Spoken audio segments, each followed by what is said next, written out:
You're listening to Stories from the Presbyterian Pew. This podcast is a resource of Advocacy from the Presbyterian Pew, a 501c3 nonprofit dedicated to educating lay people in the PCA, the Presbyterian Church in America, about PCA church government and process. On our website, we offer free, self-paced courses to help you understand the Book of Church Order, the BCO. These courses cover how the BCO works in theory, but what does it actually look like in practice?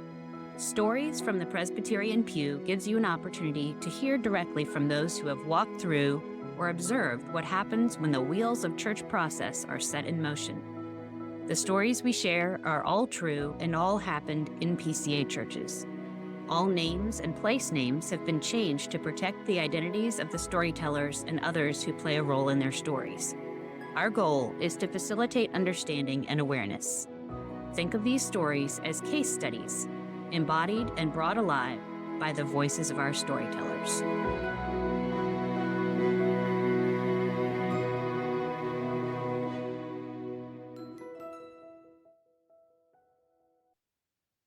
Welcome to the very last episode of the first season of Stories from the Presbyterian Pew.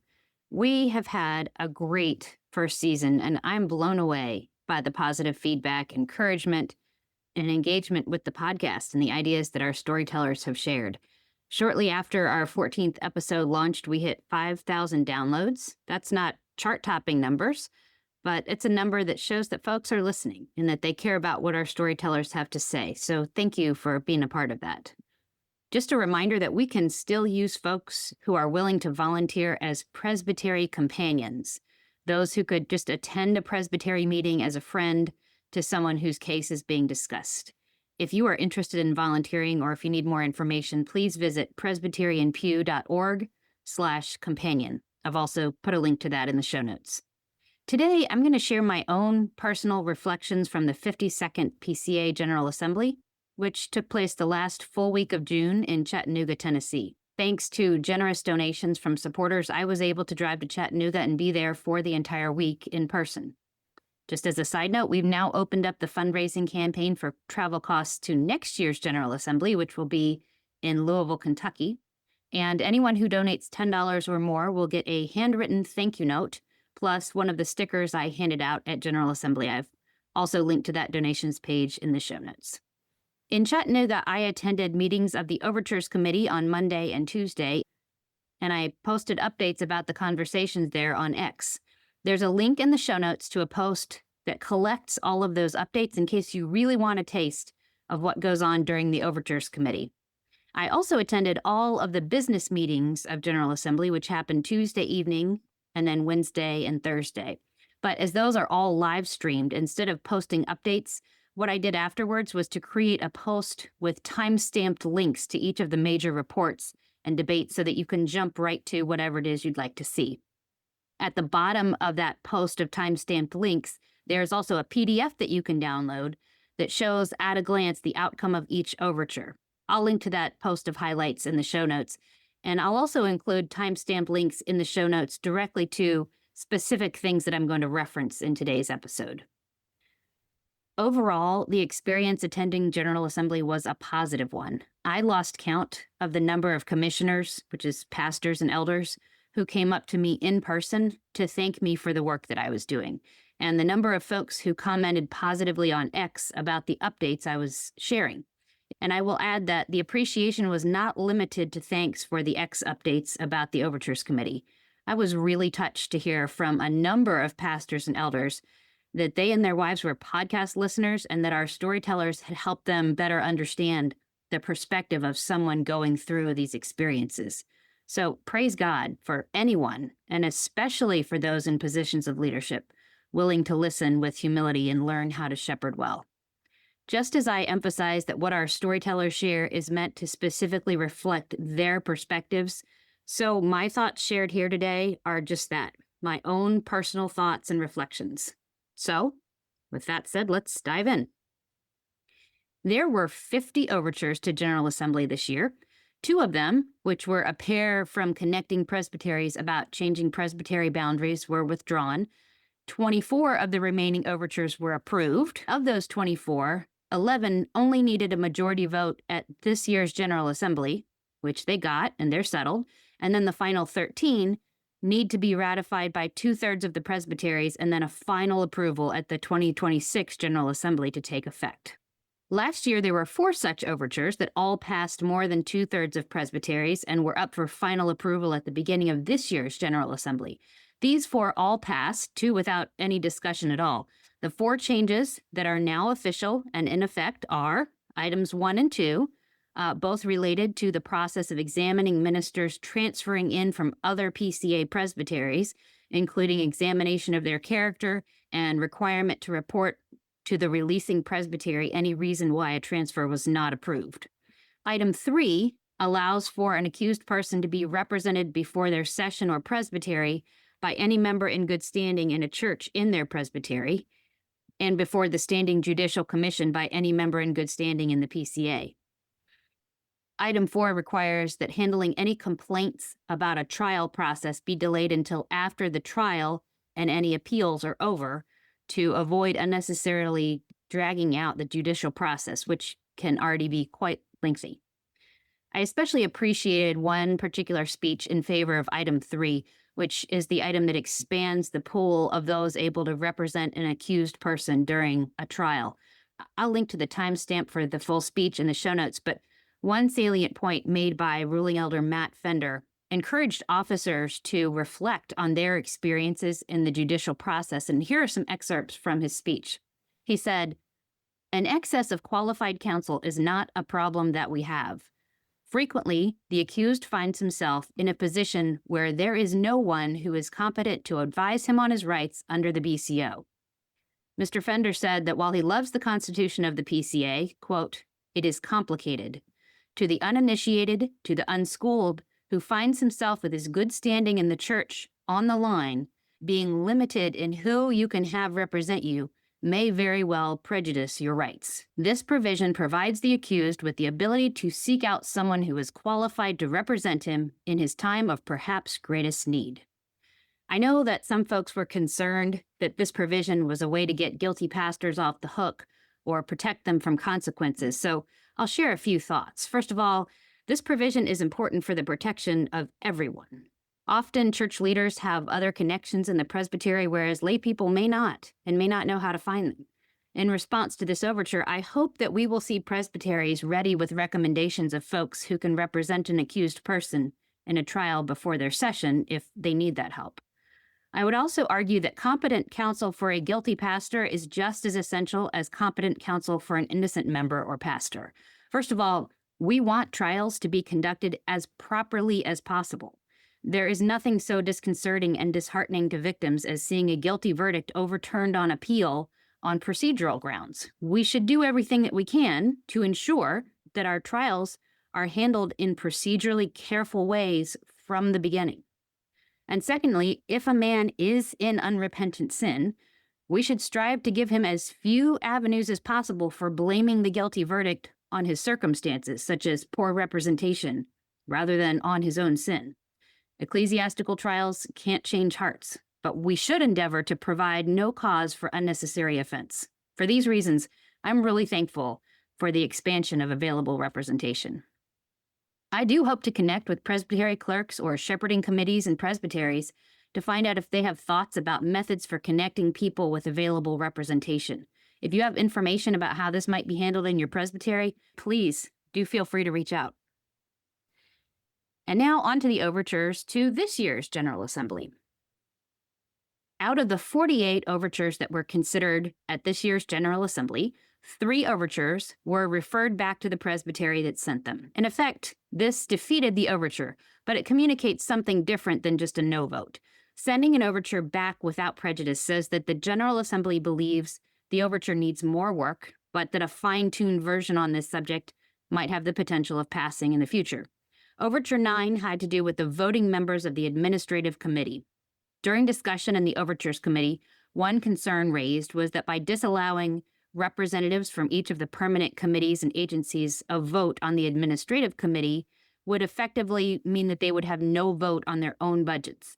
During Overtures Committee, an amendment was made on the floor to allow the permanent committees and agencies to approve their own budgets, or at least the committees of commissioners for those permanent committees and agencies.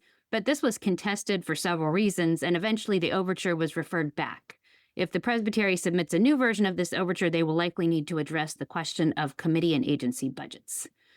Overture 10 was also sent back to the Presbytery. This overture sought to redefine the role of the assistant pastor, one which is a bit of an anomaly in the PCA, and some have argued that it is out of accord with our preliminary principles. Overture 25 sought to create a new class of associate membership for honorably retired teaching elders. A representative from the sending presbytery actually made the motion that it be referred back, as he'd gotten helpful feedback in response to the overture, and he wanted the presbytery to have another year to refine and improve it. One overture was referred forward to next year's General Assembly. This means that the presbytery will not need to submit it again, but it will automatically be included as the first overture in next year's list. Overture 49 requested a study committee on AI. The Overtures Committee had already recommended 2 other study committee overtures. We'll talk more about that in a moment. And apart from a 2/3 majority vote to suspend the rules of assembly operation, the General Assembly can only have 2 study committees in operation at one time. So Overture 49 will be considered by the 2026 General Assembly. It's helpful to know that when an overture is referred forward, it's numbered with a 4-digit prefix denoting the year that it was originally submitted. So this year's Overture 49 will be next year's Overture 2025-49. 5 overtures were answered with reference to another overture. This essentially means that there was another overture addressing a similar topic that the Assembly felt did a better job of covering that issue, and so the overture being answered in reference was not needed. Overtures 3 and 4 both requested a study committee on Christian nationalism and were answered with reference to Overture 47, which requested the same thing. Overture 5 requested chapters 60 through 63 of the Book of Church Order, which is part of the Directory for Worship, be made constitutionally binding. It was answered with reference to Overture 26, which requested a study committee to revise the entire Directory for Worship. Overtures 38 and 39 were answered with reference to Overture 32. All 3 of these overtures related to the best way to elevate a censure of indefinite suspension to either excommunication or deposition. And finally, one overture, Overture 50, which offered pastoral encouragement on the care of immigrants, was postponed indefinitely. And that's a new term for a lot of folks. So this is what Wikipedia says about a motion to postpone indefinitely. Quote, "In parliamentary procedure, the motion to postpone indefinitely is a subsidiary motion used to kill a main motion without taking a direct vote on it. This motion does not actually, quote, postpone it. In Robert's Rules of Order newly revised, RONR, the effect of the motion, if adopted, is not to postpone the main motion, but rather to prevent action on it for the duration of the current session. It can be used when the Assembly does not wish to adopt a motion, but explicitly rejecting it would perhaps be embarrassing." 14 overtures were rejected by the General Assembly. I'll quickly run through the list and what each overture proposed, but I'm not going to spend a lot of time on them as they aren't in play any longer. Overture 1 proposed to add additional requirements before a session or presbytery could begin a trial. This was a helpful attempt at limiting perhaps excessive judicial action, but probably unintentionally, it would have eliminated the option for a voluntary prosecutor. In other words, one member choosing to bring charges against another member. Overture 7 sought to allow presbyteries to appoint advisory, non-voting members to a judicial commission. Apparently, the consensus was that this is already allowable. Overture 11 requested a study committee on Bitcoin. Overture 12 proposed to limit the distribution of elements of communion to officers only, and I'll share more about this discussion in a moment. Overture 13 sought to bring 2 sections of the Book of Church Order about voting into coordination. The consensus seemed to be that these 2 paragraphs didn't need to have the same wording as they addressed different things. Overture 14 proposed to allow certain representatives of a court to represent the court during parts of the judicial process. It appears that this is already allowed. Overture 18 asked the General Assembly to require Reformed University Fellowship to update its RUF handbook and submit it to the General Assembly for approval. Overture 19 proposed to revise the membership vows. Overture 22 sought to allow churches to set a minimum voting age. Overture 27 asked the General Assembly to create a study committee on ways to limit the expenses of permanent committees and agencies. Overture 28 asked Mission to North America to issue apologies to several government agencies and terminate anyone connected to the publication of a web page linking to third-party organizations with advice for undocumented people. Overture 41 proposed to require the administrative committee to collect the service times of all churches and add that to the online church directory.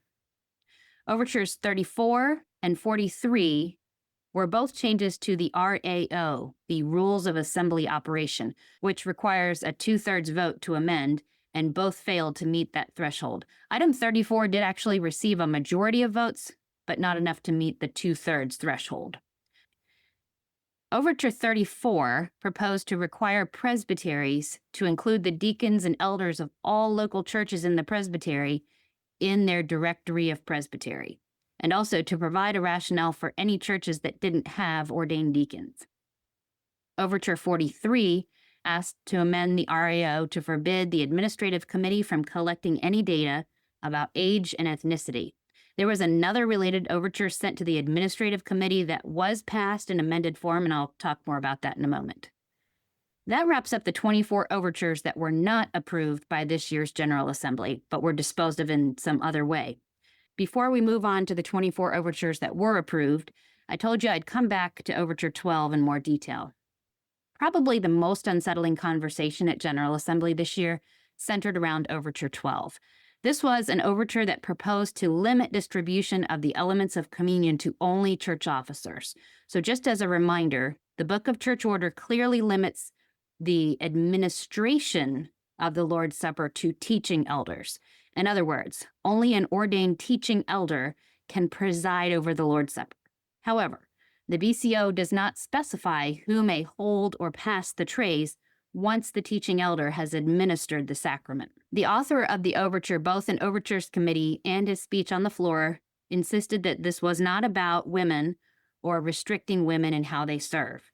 I won't question the statement of his motives, but I will say that in the examples given, both in online dialogue and at General Assembly, it is clear that this conversation definitely does center around the roles of women, at least in the opinion of quite a few participants. For example, in several settings, I've seen or heard the argument that this is about shepherding responsibilities because only the elders are privy to secret knowledge about who is under church discipline and therefore are able to notice who is or is not taking communion.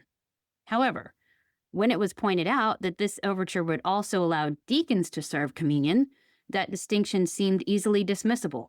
One pastor commented that he'd be much more comfortable divulging details about church discipline to one of his deacons than he would be to divulge that same information to his own wife.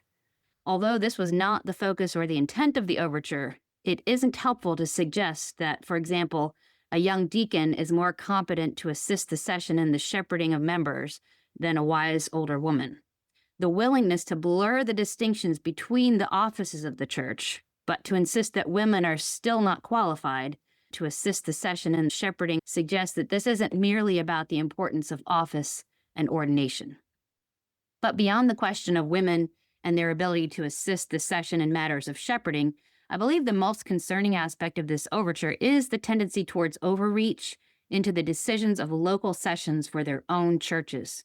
Several examples were given of pastors who'd had to answer difficult questions because their church members saw a woman on a live stream PCA church service handing out the communion trays, or they had members who visited another PCA church and had to abstain from taking communion because when they saw a woman holding the tray, they thought that meant that this church ordained women. As one speaker in the Overtures Committee rightly pointed out, we should not respond to the confusion of church members who do not understand the Book of Church Order by proposing amendments to the Book of Church Order. In response to a church member's confusion, the gracious thing to do would be help the church member understand the differences between administration and distribution, and then explain why their church has chosen to limit distribution to only elders or to only officers. One speaker said that the reasoning in favor of this amendment was a great defense of why any one individual church might choose to follow this practice, but not a good case for why this was the only proper practical application of these scriptural principles. So if you're a parent, you've probably found yourself in a situation like this. Your child comes home from visiting a friend and he expresses distress that his friend's family didn't pray before they ate dinner.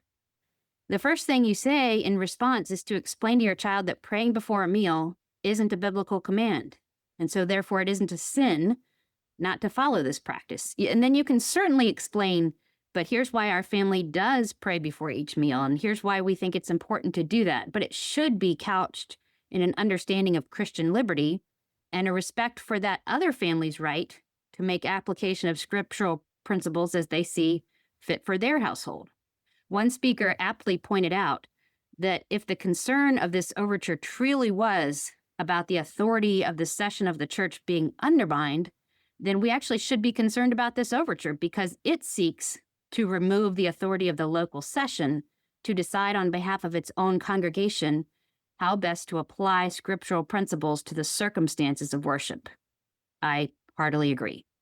Although the Overtures Committee recommended this overture be approved, the General Assembly chose instead to adopt a minority report to defeat this overture. Teaching elder Eric Bonkowski ably delivered the minority report, and I've linked to his speech in the show notes so you can watch it for yourself. That wraps up all 24 overtures that were in one way or another disposed of by the General Assembly, so now let's move on to the 24 that were approved. Remember that overtures that seek to change the Book of Church Order require a 3-stage approval process. Pass at one General Assembly, ratified by 2/3 of presbyteries, and then pass again at the next General Assembly. We'll talk about the 13 proposed BCO changes in a moment, but first, let's talk about the other 11 overtures. All of these overtures propose something other than BCO amendments, and so approval at one General Assembly was all that they needed to pass. 5 of these overtures, numbers 2, 17, 20, 36, and 46, were requests to change presbytery boundaries, and they were all passed without objection. Overtures that propose study committees are also among those that only require the approval by majority vote of one General Assembly. So this year's Assembly approved Overture 26, which requested a study committee to revise the Directory of Worship for authoritative use. Over the past few years, there have been a number of overtures related to making all or part of the Directory for Worship constitutionally binding. In general, I'm not in favor of an authoritative directory for worship. However, at the end of the day, I'm actually glad that the Assembly chose to form a study committee on the Directory for Worship. If there will continue to be a push for constitutionally binding Directory for Worship, which sounds likely, I would rather have it settled in careful collegial discussion than through overtures and floor debates. As one pastor said on X, he hopes that the result of the work of this study committee can be, quote, clear, concise, consensus. If what we end up with is a clear and simple statement about the basic elements of worship, essentially a description of the regular principle of worship, leaving room for freedom on the forms and circumstances of worship, I would be happy with the outcome. The General Assembly also approved Overture 47, which was a recommendation for a study committee on Christian nationalism. Of course, much has been said about what this study committee might produce and whether it would be of the strength and quality that we need. Those are valid concerns, and I, too, am interested to see who's chosen to be on the committee and what their report says. But I actually am really thankful to have seen a growing acknowledgement, even on the floor of General Assembly, about the need to address these issues and the real challenge some presbyteries are facing as young men especially are attracted to ideas that are undermining the health of local churches. The Overtures Committee also amended Overture 48, which was originally a request for a pastoral letter about the relationship between church and state. Overtures Committee proposed a substitute statement that had already been passed by both the ARP and the RPCNA. And so this measure passed in General Assembly as well, and the text of the new statement reads that the 52nd General Assembly of the Presbyterian Church in America does hereby join with the Associate Reformed Presbyterian Church, 221st General Synod, and with the Reformed Presbyterian Church in North America, 193rd Synod, in condemning without distinction any theological or political teaching which posits a superiority of race or ethnic identity born of immutable human characteristics, and does call to repentance any who would promote or associate themselves with such teaching, either by commission or omission. Overture 35 requested the Administrative Committee to study and report back on future locations for General Assembly. Apparently, from discussion online and during the Assembly, the cost of General Assembly continues to increase, and hosting in cities that are not major airline hubs or do not have enough hotel and restaurant accommodations is becoming increasingly problematic. As I mentioned before, an amendment to the Rules of Assembly Operation to require the Administrative Committee not to collect data about age and ethnicity did not pass. However, Overture 42 to the Administrative Committee, requesting that the stated clerk not collect data about age and ethnicity, was amended to remove the restriction against age-related data, and did pass, effectively requesting only that data about ethnicity not be collected. Overture 44 originally requested that the Administrative Committee reformat By Faith, which is our denomination's digital magazine, to a press release-only publication. That overture was amended to instead ask the Administrative Committee to spend 2 years reflecting on the role of By Faith and suggesting ways it could be improved. Part of the reason for the 2-year timeline is that the PCA anticipates the election of a new stated clerk in 2026, and it would be wise to allow that new stated clerk to have input on the conversations about By Faith. Therefore, the Administrative Committee is to report back to the 2027 General Assembly. So that covers the 11 overtures that were passed and received the final approval that they needed in order to take effect in the PCA. Let's talk about the 13 overtures proposing changes to the Book of Church Order that passed at this year's General Assembly. So remember, for these to take effect, they will first need to be ratified by 2/3 of the presbyteries and then approved finally at the 2026 General Assembly.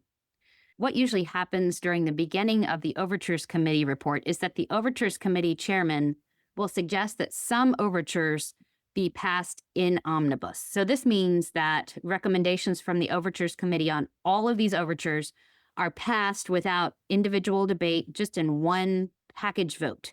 Usually recommendations that pass in the Overtures Committee with a significant majority are suggested for the omnibus, though any overture can be removed from the omnibus with just one request from anyone on the floor that it be taken out for individual discussion and voting. Of the 13 proposed changes to the BCO, 7 of them passed without any individual debate as a part of the omnibus. So that indicates a lack of controversy and broad consensus. Overture 6, as amended by the Overtures Committee, removes the 1 month before presbytery meeting deadline for applicants coming under care, leaving that timeline up to the presbyteries. Overtures 15 and 16 are closely related, adding and clarifying the scripts that are used when inflicting the censures of definite or indefinite suspension. Overture 29 clarifies the process should the PCA ever find itself in a situation where there is a minority report of a decision of the Standing Judicial Commission. Overture 30 outlines the roles of presbyteries and other organizations in the calling of a teaching elder to serve out of bounds in a, quote, needful work, including revised ordination vows that are more relevant to the unique aspects of these ministries.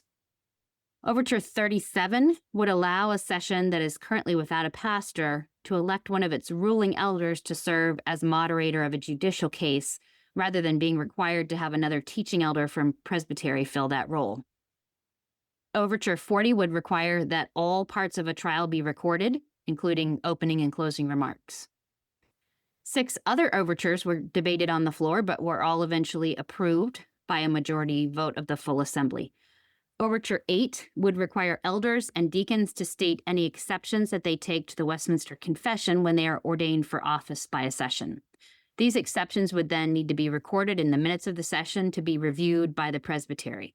Although there was general agreement that there should be parity between the classes of elders, ruling elders and teaching elders, There was debate about whether deacons, who don't usually fulfill teaching roles, should also be required to state their differences.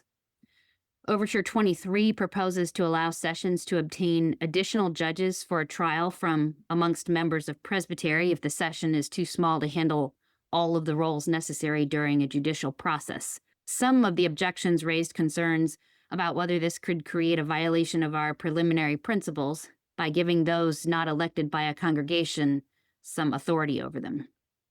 Overture 24 proposed to clarify the wording about examining candidates nominated for office to add that sessions may deem a candidate's Christian character or testimony to disqualify him to stand for office, even if he has previously been elected to that office in his current church or in another church.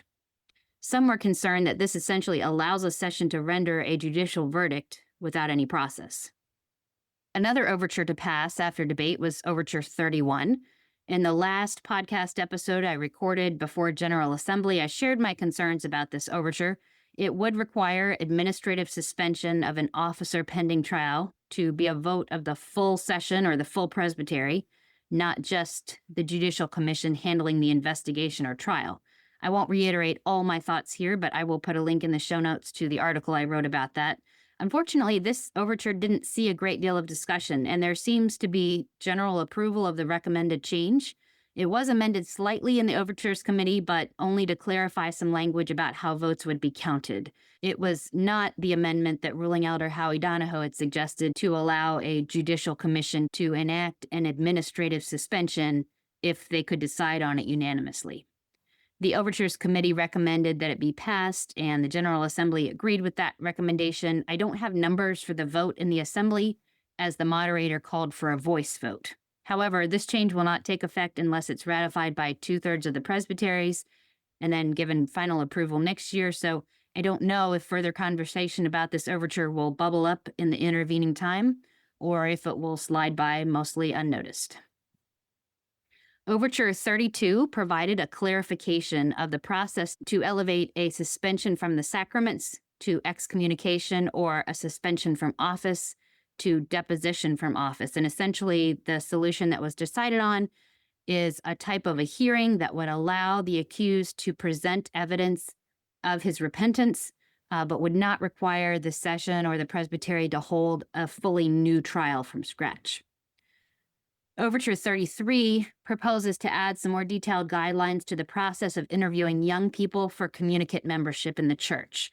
Overall, these changes were seen as helpful, perhaps unneeded, as they fall in line with what many churches already do.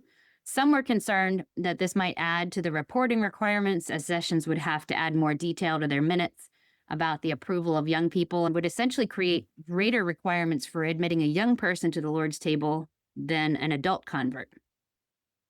It's interesting that in reflecting back on the recommendations of the Overtures Committee or the recommendations of other committees to which overtures were referred, there were only 3 times when the vote of the full assembly differed from the vote of the committee that made the recommendation.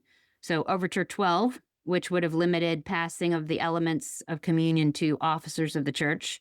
Overture 34, which would have required presbyteries to include elders and deacons of local churches in the directory of presbytery. And Overture 43, which would have forbidden the administrative committee from collecting data about age or ethnicity. In all other situations, the Assembly approved the recommendations of the committee tasked with presenting the overture. Of course, as usual, the majority of interest and attention at General Assembly focused on the overtures and what happens to them. But at this year's Assembly, there were a few other items that generated debate and discussion.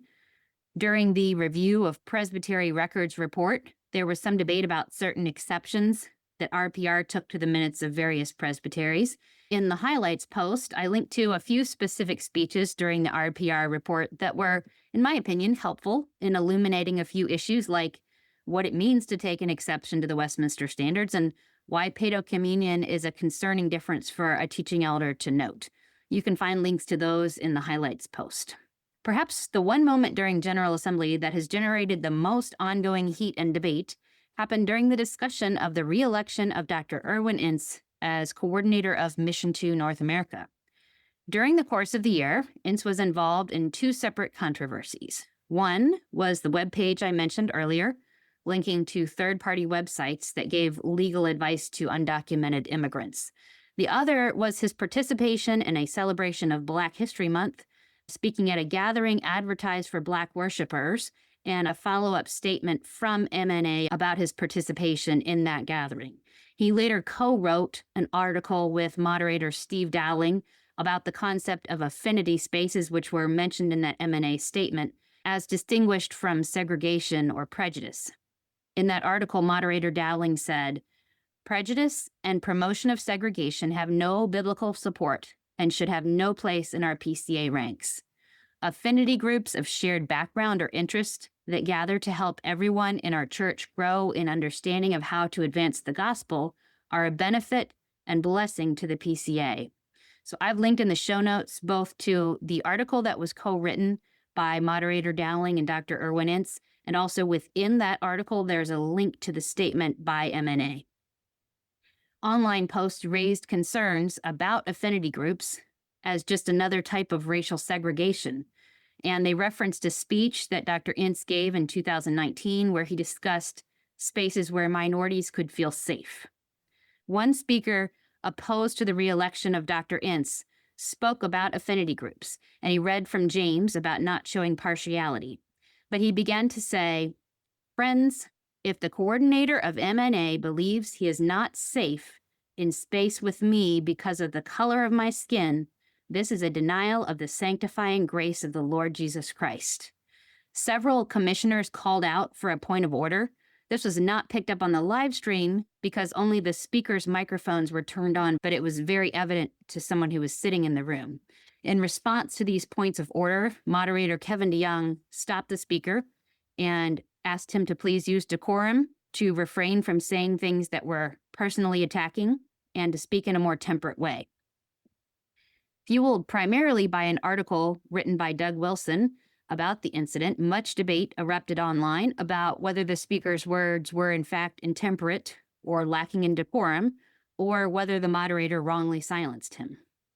While the words intemperate and decorum do seem subjective and open to debate, the point that I have seen many emphasize is that this wasn't about the speaker's tone, the subject he was addressing, or even the vocabulary he used. It was about the fact that he imputed motives to an individual from the floor of the assembly, which is not in accord with Robert's Rules of Order, the guidelines for parliamentary procedure that courts in the PCA use to run their meetings. Robert's Rules of Order say, quote, "It is not allowable to arraign the motives of a member, but the nature or consequences of a measure may be condemned in strong terms. It is not the man, but the measure that is the subject of debate."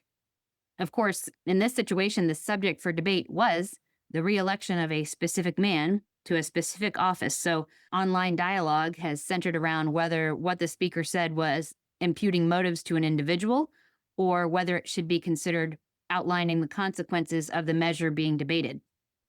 Judging from social media discussions, the vast majority of those within the PCA, even those who may hold similar concerns about the re-election of Dr. Ince, believe that what moderator DeYoung did was proper within the guidelines of Robert's rules. The moderator didn't officially rule that the speaker was using intemperate language. If he had, the speaker could have actually been required to apologize to the assembly. Instead, he just warned the speaker. Also, a few moments later, when Dr. Ince was in fact reelected, moderator DeYoung corrected those who applauded by reminding them to show decorum during the recording of votes. So it seems that his actions in both instances to two groups on different sides of this issue were proper within the scope of the guidelines that all commissioners have agreed to abide by.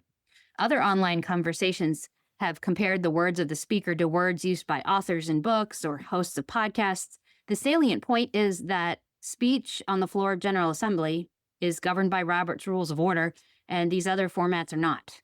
And in fact, the speaker from the floor of General Assembly did go on to be a guest on the video podcast of another PCA pastor where he freely expressed his views. Okay, that wraps up my reflections on PCA General Assembly 2025. If you are still here with me, thank you so much for sticking it out and listening this far. As I mentioned before, this is our last episode for Season 1 of Stories from the Presbyterian Pew. At this point, Lord willing, our plan is to be back with a trailer for season 2 the day after Labor Day, and then to begin with our first storyteller of season 2 the following week. Please pray for us and for our storytellers over the summer as we prepare to bring you more PCA stories this fall. The best way to stay up to date and make sure you're notified when we return next season is to join our mailing list. So you can click the link in the show notes or visit presbyterianpew.org/subscribe.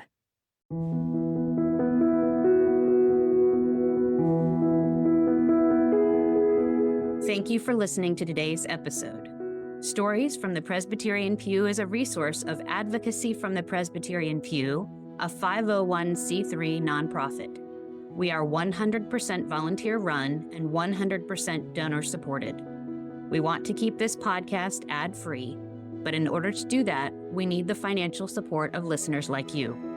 To make a one-time or recurring contribution, please visit presbyterianpew.org/donate. If you are interested in learning more about the governing document of the PCA, the Book of Church Order, please check out our free self-paced courses at presbyterianpew.org/courses. And if you have a question about PCA church government or something you have experienced in a PCA church, you can reach out through the form on our website at presbyterianpew.org/contact.